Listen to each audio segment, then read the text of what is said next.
Farmer members of the Wisconsin Biofuels, Corn Growers, and Soybean Associations made the trek to the state capitol this week. About 35 farmers met with over a dozen lawmakers to advance policies that support renewable fuels, such as ethanol. Randy Hughes was among them. He grows corn, soybeans, and specialty crops in Rock County, and one of the items he brought to the table was an infrastructure grant program for biofuel facilities. Randy tells us what that would entail.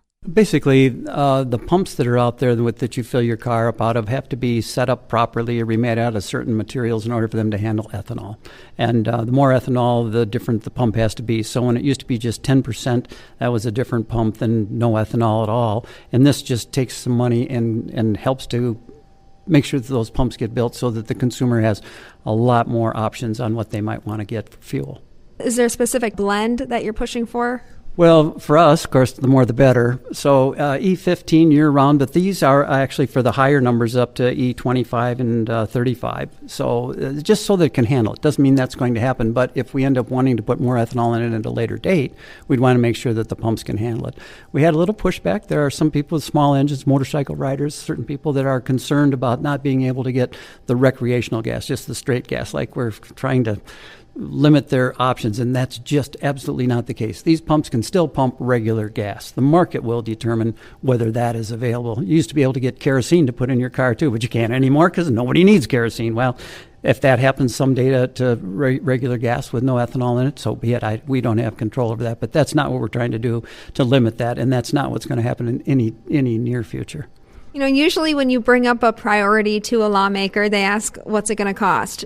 How do you justify the $8 million spend here? What's the return on investment for the Wisconsin farmer and Wisconsin consumer? Okay, the farmer's trying to sell ethanol, so that's easy. The more access people have to it, the easier it'll be for us to sell it. The consumer gets other options, has cheaper fuel, and in my opinion, the big beneficiary is anybody that has lungs.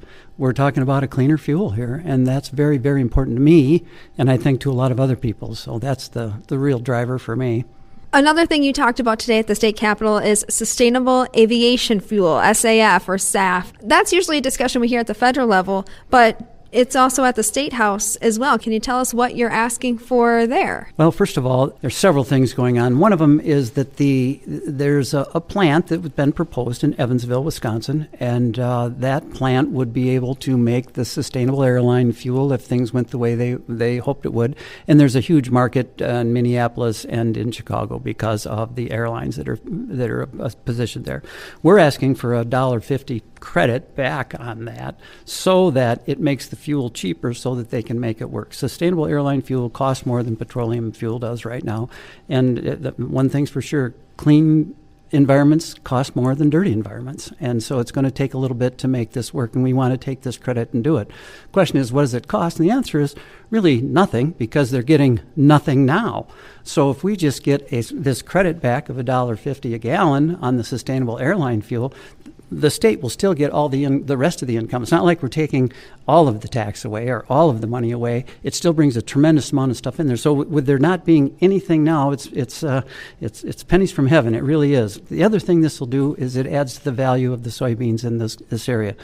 A plant of that size that they had proposed there could easily use maybe 60 or 70% of all the soybeans grown in Wisconsin. Now that wouldn't happen, because someone would come from Illinois, someone would come from Iowa, because it's all about hauling. But it's a large plant that would use an awful lot of soybeans, which creates a tremendous amount of high quality feed, the meal coming out the other end.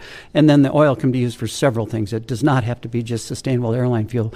That's one thing that it could be used for. Randy Hughes says a state tax credit for sustainable aviation fuel production would help attract business to Wisconsin. With the $1.50 here, and then also the airlines are able to claim a federal credit of $1.30 to $1.50. I'm not sure exactly on that number. So if they had that credit on one end and Wisconsin's credit on this end, there's a good chance it would happen. There are no crushing plants in Wisconsin. So this would be huge for the state line area, but for Wisconsin.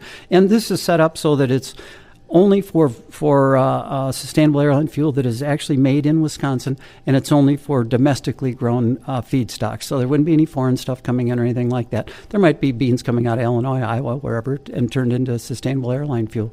The airlines are receiving some pressure from the European Union and other places. When they land there, they have a carbon tax, and so they're going to need to have some of this fuel in there anyway, and I think the consumer wants it. The airlines are trying really, really hard.